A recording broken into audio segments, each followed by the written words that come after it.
This tape has been produced with funds from the United States Department of Education in a grant awarded to the Department of Linguistics and Interpreting at Gallaudet University. The grant is entitled Interpreter Training for Deaf Individuals. Consecutive Interpretation Practice. The following videotape has been designed expressly for the purpose of providing interpreters and interpreting students with consecutive interpretation practice. There are a variety of speakers on this tape. Each speaker will present a short speech in its entirety. This will be followed by the same speaker giving the same speech with pauses. During those pauses, an interpretation will be presented. This tape can be used in a variety of ways. It can be used for modeling. A consecutive interpretation is provided for study. Consecutive interpretation practice, or consecutive interpretation with a delay or a distractor task inserted between the end of the source and the beginning of the interpretation. In the event that consecutive interpretation of these materials is mastered, the speeches in their entirety can be used for practicing simultaneous interpretation.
to talk a little bit right now about my experience with a particular tribe of Native American Indians that I spent some time with.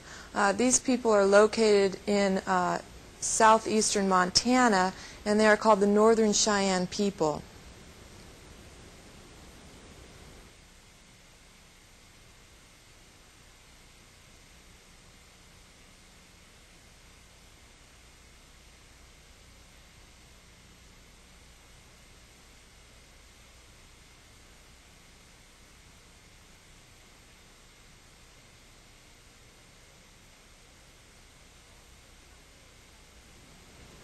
I'm currently studying for my doctoral degree with the Union Institute in Ohio, and as part of my studies I spent some time with the Northern Cheyenne people in Montana this past summer from the week of June 30th to July 4th.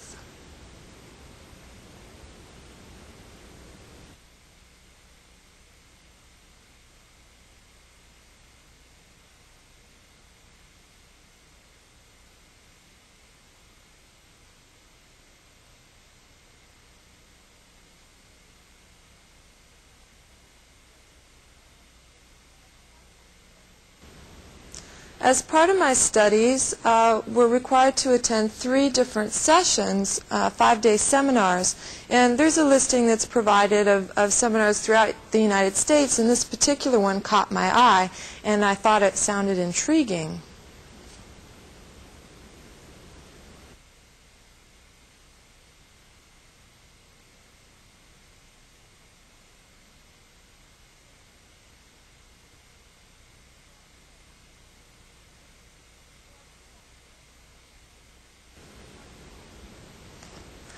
So I flew out to Montana, and on arrival there, I was amazed at how large the nation is. The Northern Cheyenne people have 144,000 acres in the southeastern area of Montana State.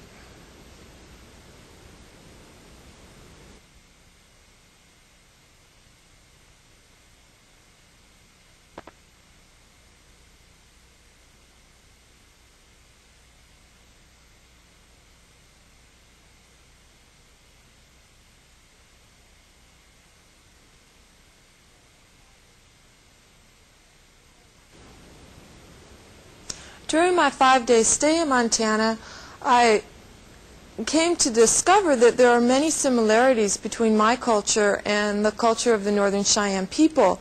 One such instance was during a panel discussion in which 4 Native American people shared their experiences growing up.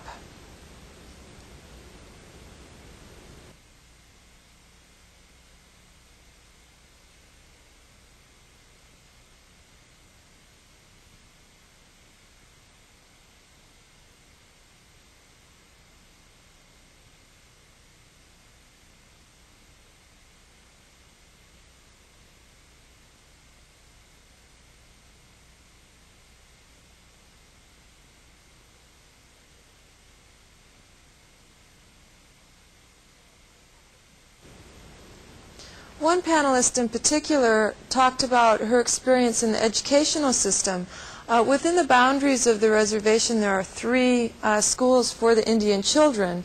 And this one particular panelist was talking about her school, that all the students there are Indians, and the teachers are primarily white Americans, which I was immediately reminded of my experience going to a deaf residential school in which most of the teachers are hearing, and there are very few deaf teachers. So that was the first similarity that I noticed between our 2 cultures.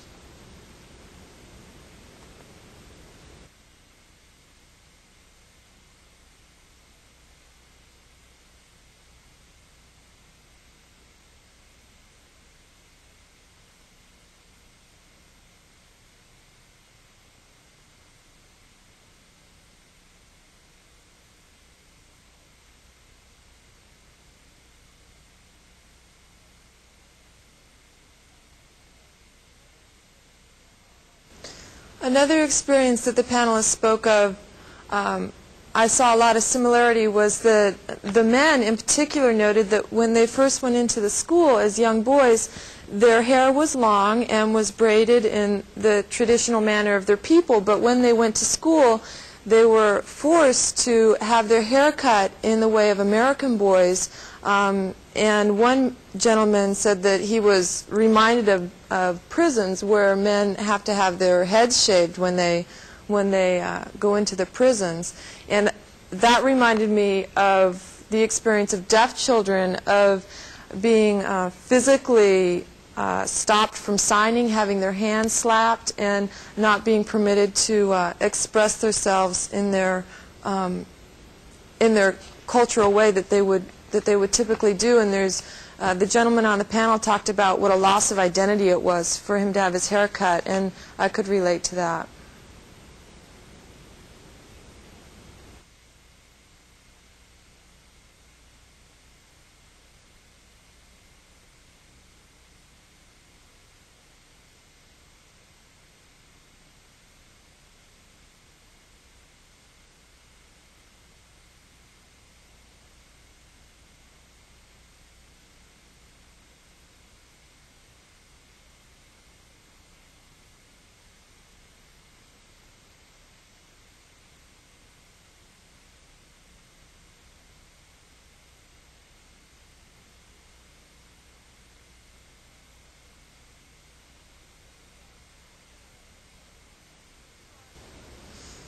In addition to our similar educational experiences in the past, I also see parallels in the way both of our educational systems are currently evolving.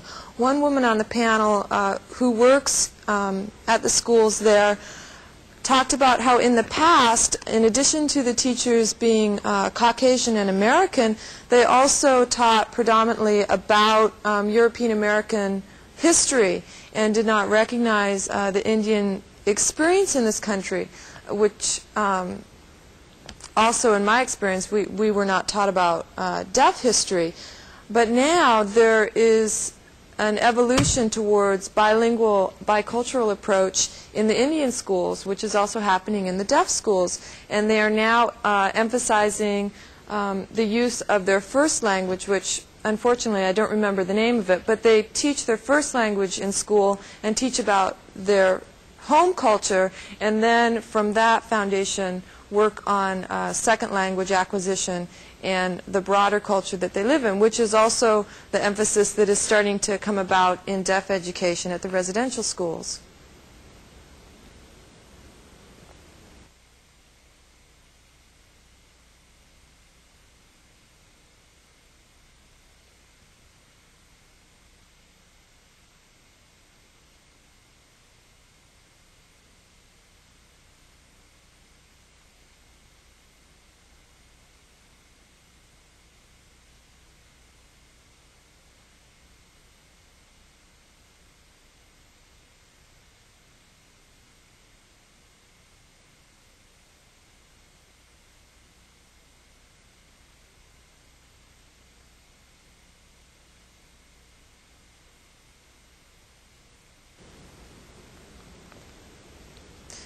During my visit with the Northern Cheyenne people, I was fortunate to meet one deaf gentleman who is also a Native American, and he shared with me his experience identifying as a Northern Cheyenne and also identifying as a deaf person. And he did attend the Montana School for the Deaf, but has had to straddle those two cultures and get his cultural needs met the best he could.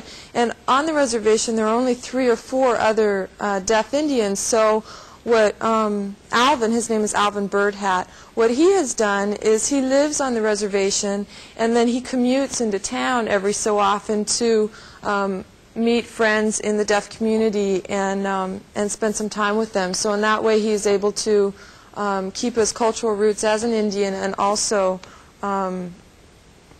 be able to meet with other deaf people.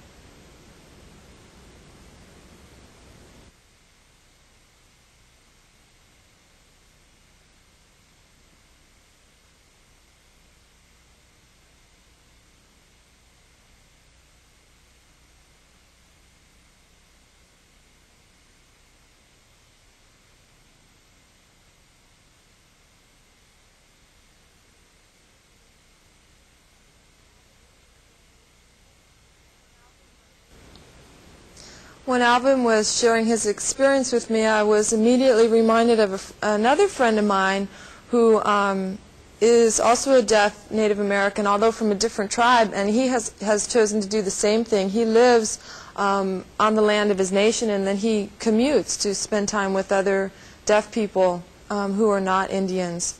So that was interesting. Another experience that that I enjoyed very much was attending a powwow during my stay there. And at the powwow, it's a celebration where people from the tribe from all ages, children to the elders, gather together, and it's a time of celebration when they wear their ceremonial regalia and dance and share their culture.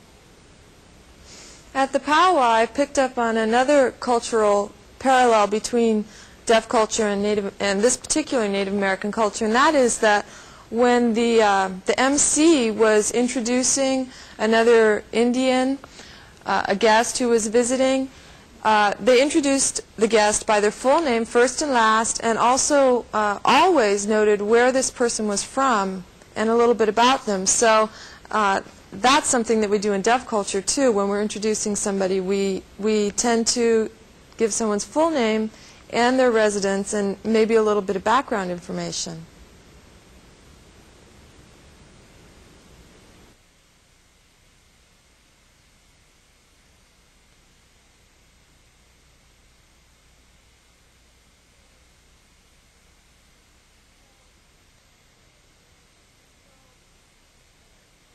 So, and in addition to the small similarities between our cultures, I also recognize that as deaf Americans have very fiercely held on to and preserved and passed on our culture to the children, likewise with the Northern Cheyenne people, they have fiercely guarded their own culture and proudly passed it along to each generation. It was a wonderful experience and really made a significant impact on me.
not too long ago I purchased a condo, which I had no intention of doing. I surprised myself, and I'm going to tell you about how the purchase came about.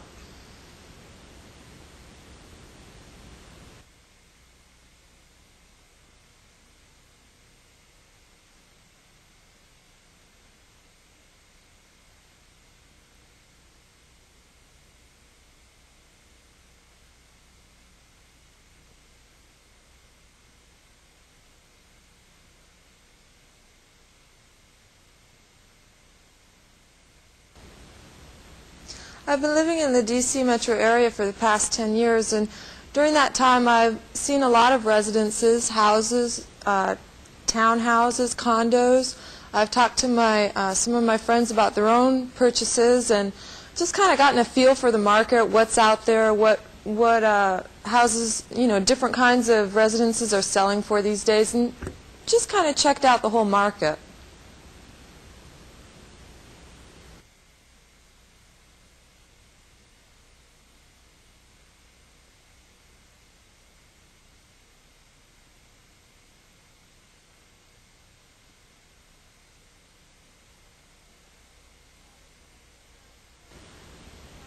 And during my travels around town, I've gone to some open houses just to get an idea. And I was on one particular street that I was really taken by. And I didn't know if there was ever going to be anything for sale on the street that I could afford, or if anything would ever come out of it. But this particular street stuck in my mind after I left the area.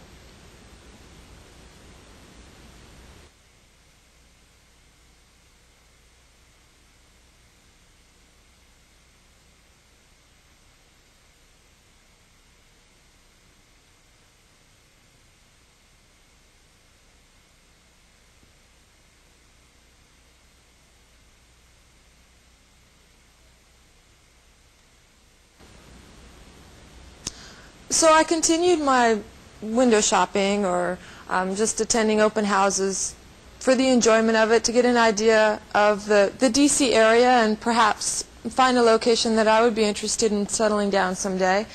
And I also would peruse the newspapers and see what was out there. And one day I noticed a condo for sale that was in a price range that I could afford, and I thought, hey, you never know. Take a look at it. Let's see.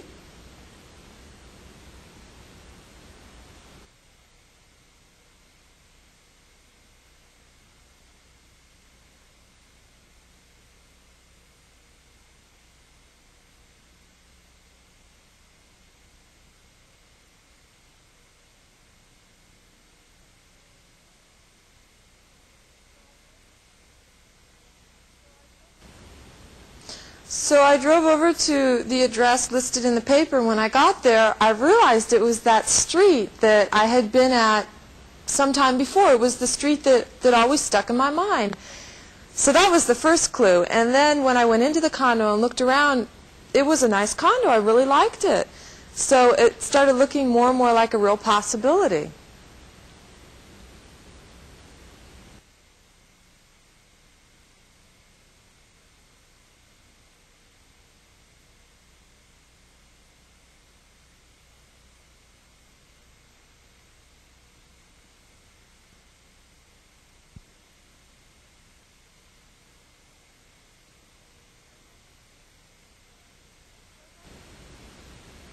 So I talked to the real estate agent and asked him, well, what's the actual price that this condo is selling for? And he told me what the price was, he or she. And I said, well, I could pay it, but it's a little more than what I wanted to pay. I said, would you ask the owner if they'd be willing to take $10,000 off the price? The real estate agent didn't think that was a very likely possibility, but said that they would give it a shot.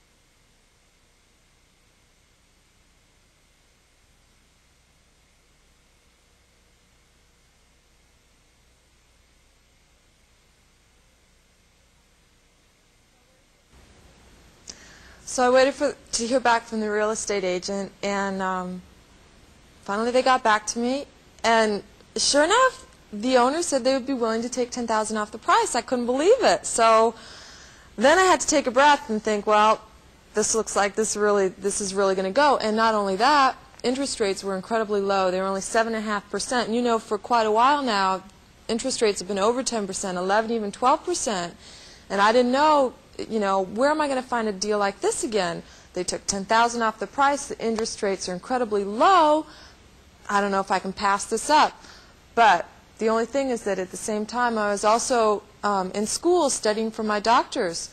So I really wasn't prepared to do this, but I decided I can't pass this up. So I said, I'm just going to go ahead and do it.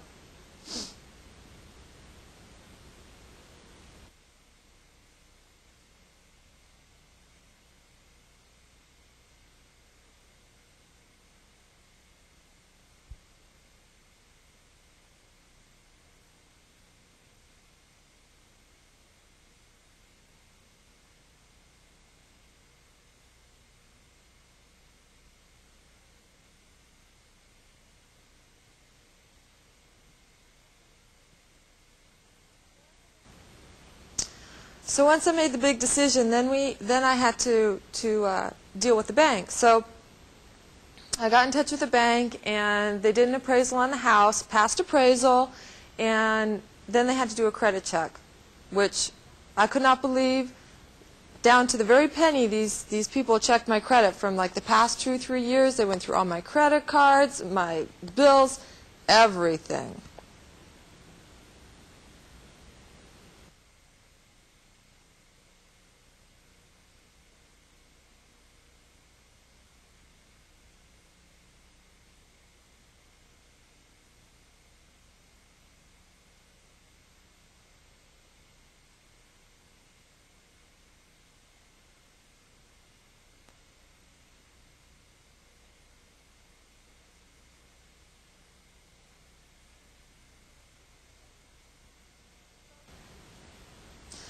So I was going through the credit process, and everything was done. Everything had passed. I was all set to go except for my car loan. The bank said I had 5 months left on my car loan, and I had to pay the whole thing off in one lump sum.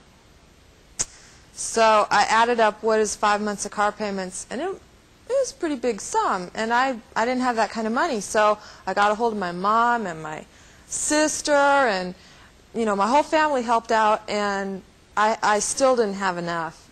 And I couldn't believe it. The real estate agent actually chipped in and even helped me make that payment. So I was able to pay off my car loan.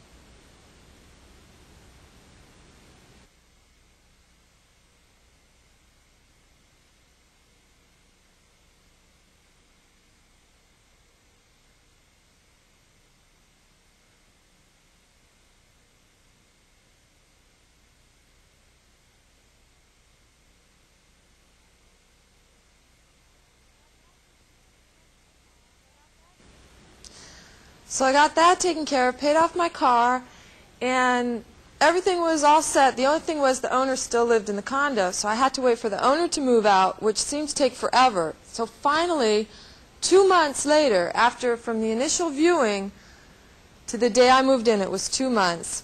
And my friends were great. They helped me take all my furniture over there and got me all moved in and settled and everything, so I could get back to studies on my PhD. And I moved in, I have my condo, and I'm all through with my studies. It's all done.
Odd ball versus even ball.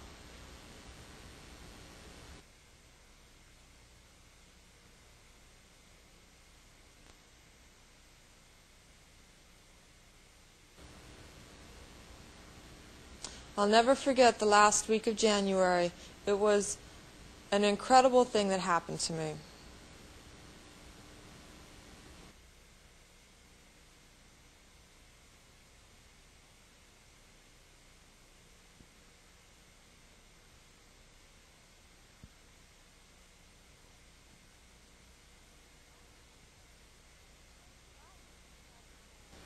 That was the week I found out I was pregnant. It was very difficult because I had a lot of pressures on me. I felt the expectations of everyone, my family, myself, my friends, society. It was very difficult.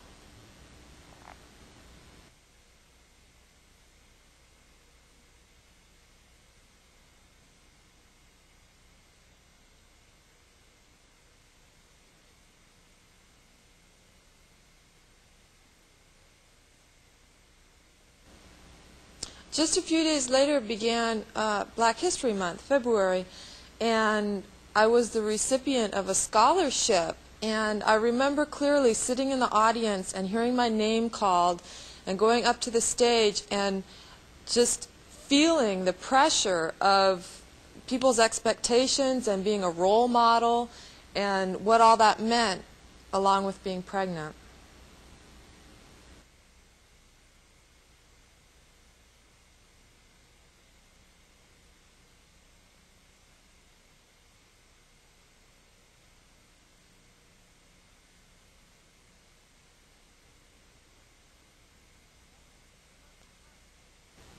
The month of March wasn't any better.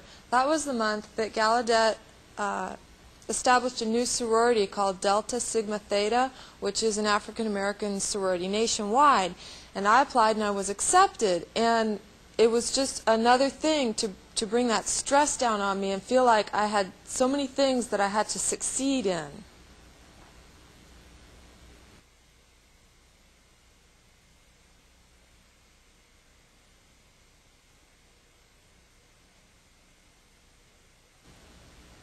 And then in April, my pregnancy started showing, and I began to attract looks from people as I walked around campus.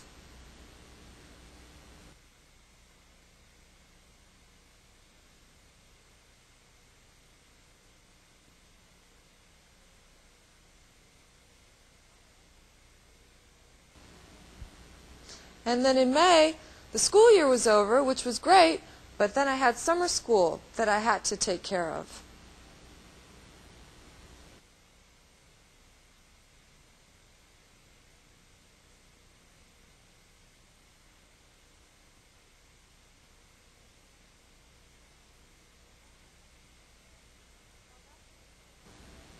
Well, I got through the summer all right.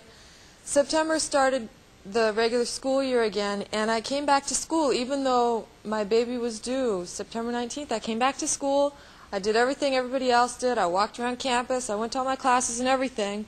I had my baby at the end of September, and in 2 weeks I was back in class.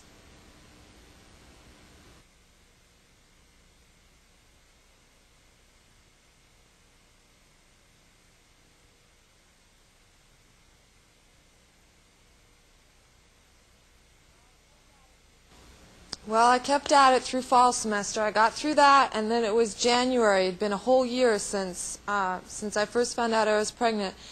And in January, I had my son put in daycare. I had someone take care of him for the day so I could work on my studies, and I just kept working and working, knowing that I was going to graduate soon. That's what kept me going.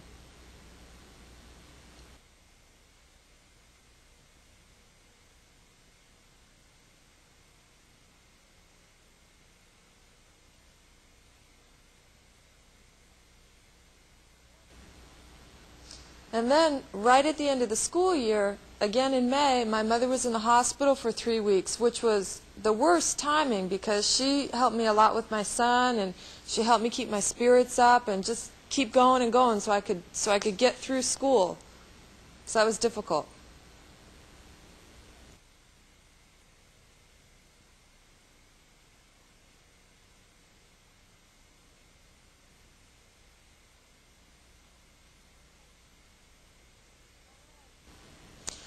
Finally, she came home, and she was back in the house again for about a week, and I really realized the important things in life during that time with her.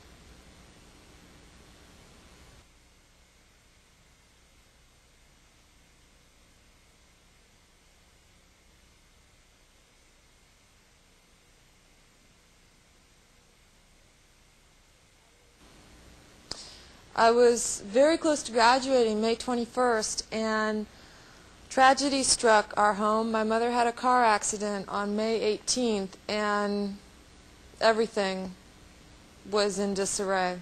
Everything.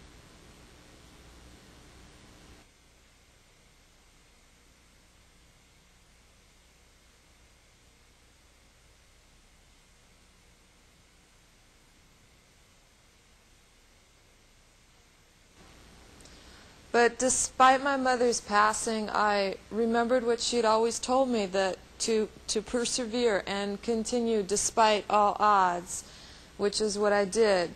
And after graduation, I felt like all the pressures of the world had been lifted off my shoulders, and I had succeeded.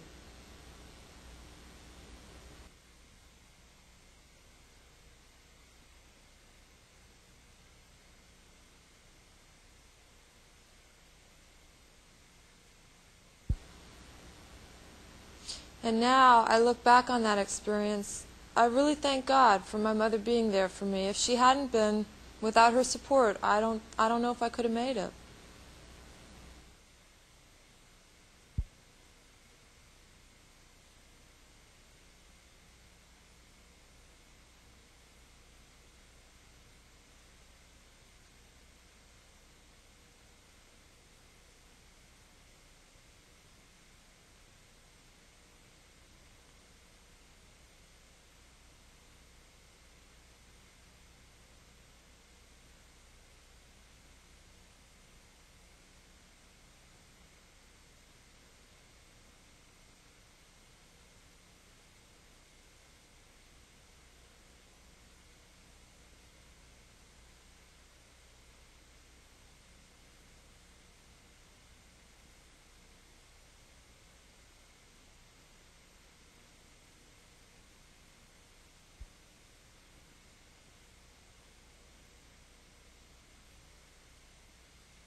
Gallaudet University recently and finally established a black sorority called Delta Sigma Theta. There had been previous attempts to set up a sorority, but they were not successful.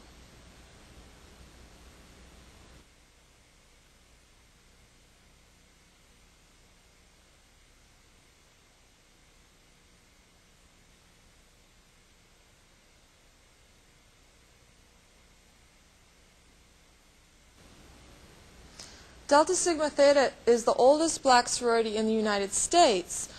It was not successful in being established here at Gallaudet University for various reasons, and most of those were attributed to oppression.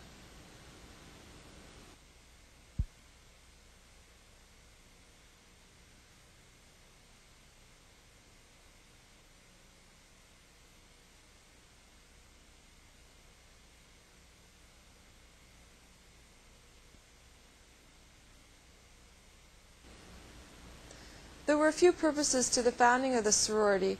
The first of which was to try to keep up the student retention rate of black students at Gallaudet. Also, we wanted to keep our culture alive and out there, And we also wanted to work on recruiting more black students to the university.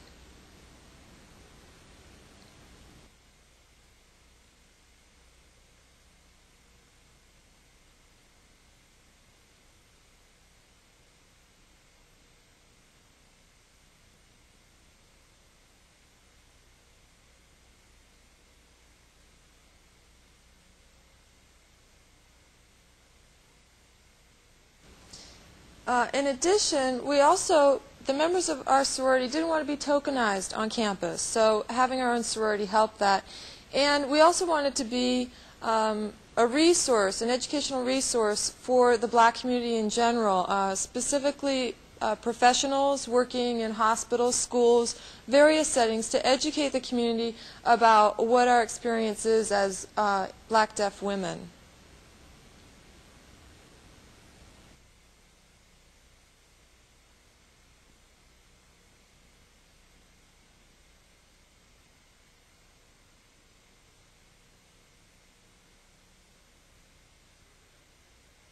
So those are a few of the main reasons why we founded the sorority. We felt like it was vital that our community be educated about what our experience is, and if we did not do that, that they may not get this information anywhere else and would continue to be unaware of our experience within the larger community.